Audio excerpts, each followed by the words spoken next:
यक्ष विचारतो की किम नु हित्वा प्रियो भवेत. म्हणजे काय सोडलं की आपण प्रिय होतो. काय बरं सोडायला पाहिजे?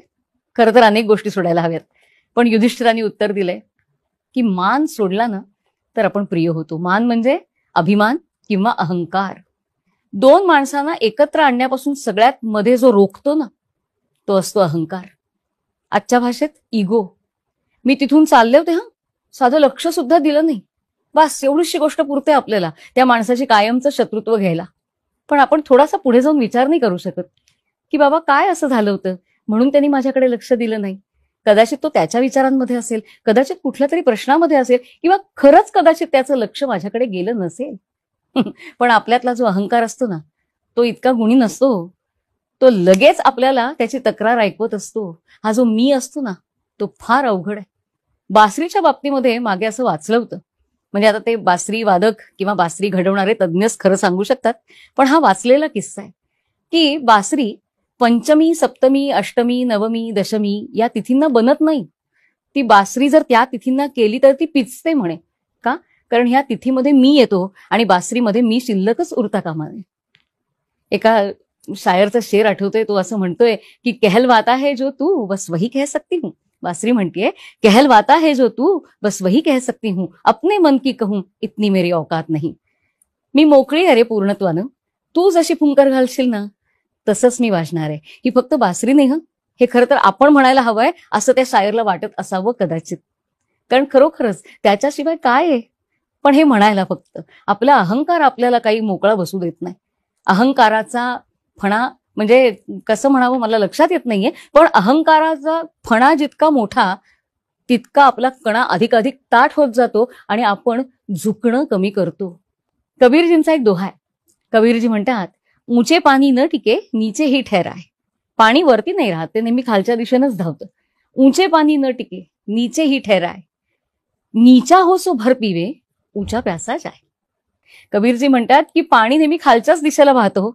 तुम्हाला पाणी प्यायचं असेल ना तर झुकावं लागतं. नीचा हो सो भर पिवे. तुम्ही म्हणालात नाही मी असंच राहणार, तर ते म्हणतील जा तहानलेलीच. नीचा हो सो भर पिवे ऊंचा प्यासा जाय. झुकणं फार गरजेचं असतं आणि तेच युधिष्ठिर आपल्याला सांगतोय. मान थोडासा कमी करा, अभिमान थोडासा कमी करा, अहंकार थोडासा कमी करा, थोडं झुकायला शिका. मला तर कधी कधी असं वाटतं की आपल्या प्रथा किती सुंदर आहेत नाही. लग्न होतं आणि लग्न झाल्यानंतर तारा बलम चंद्र बलम तदेव हा श्लोक झाल्यानंतर मधला अंतरपाठ दूर होतो आणि मग वरानं वधूला आणि वधूनं वराला माळ घालायचे. ही माळ घालताना दोघांची स्थिती काय असते? माळ घालताना समजा वर वधूला माळ घालतोय तर वधूनी थोडं झुकायचं असतं आणि वधू वराला माळ घालते तेव्हा वर उंच असतं तरी सुद्धा त्यानं झुकायचं असतं. मला वाटतं संसाराच्या पहिल्या पावलातच आपली ही प्रथा आपल्याला हे शिकवते की ताठ मानेनं जरूर जगावं, पण घरामध्ये मात्र थोडंसं झुकायला शिकावं. कारण जोपर्यंत आपण झुकत नाही, समोरच्याचं मन पाहायला शिकत नाही, तोपर्यंत आपला विकास होऊ शकत नाही. एकमेकांच्या साथीनंच पुढे जायचं असतं, कारण आपण एकटे ह्या जगात जगू शकत नाही. आणि म्हणूनच अहम जरी महत्वाचा असला तरी त्याचा आकार किती वाढतोय याच्याकडे लक्ष द्यावं लागतं. अध्यात्मात तर सगळ्यात मोठा अडसर ह्या अहंकाराला म्हटलेला आहे. एकदा एक माणूस एका फकीराकडे येतो आणि म्हणतो की तुम्ही सगळ्यांना देव दाखवता ना, मग मला दाखव ना. फकीर म्हणतो तुला पाहायचंय ते जा, तिथे समोर एक डोंगरावर घर आहे बघ, जा तिथे जाऊन पहा, तिथं बसलाय तो. धावत पळत माणूस तिथपर्यंत पोहोचतो, दार वाजवतो, आतून आवाज येतो, कोण? हा म्हणतो मी. दार उघडत नाही. 15 दिवस असं होतं. हा माणूस चिडतो आणि माणूस त्या फकीराला जाऊन म्हणतो खोटं बोलता काय तुम्ही?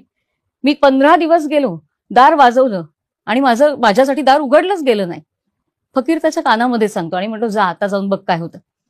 तो माणूस त्या घराच्या समोर जाऊन उभा राहतो, दार वाजवतो, आतून आवाज येतो, कोण? तो उत्तर देतो, आतही तूच आणि बाहेरही तूच. त्या क्षणी दरवाजा उघडतो. ज्या क्षणी मी सुटतो त्या क्षणी तो भेटतो. काय छान म्हटलंय ना कबीरांनी. प्रेम गली अति साकरी जामे दोन समाय. अहो प्रेमाचा रस्ता ना फार अरुंद असतो, त्याच्यावर दोन माणसं नाही उभी राहू शकत. आणि मग त्याला पुढे जोड देताना कबीरजी म्हणतात जब मैं था तर भारी नाही.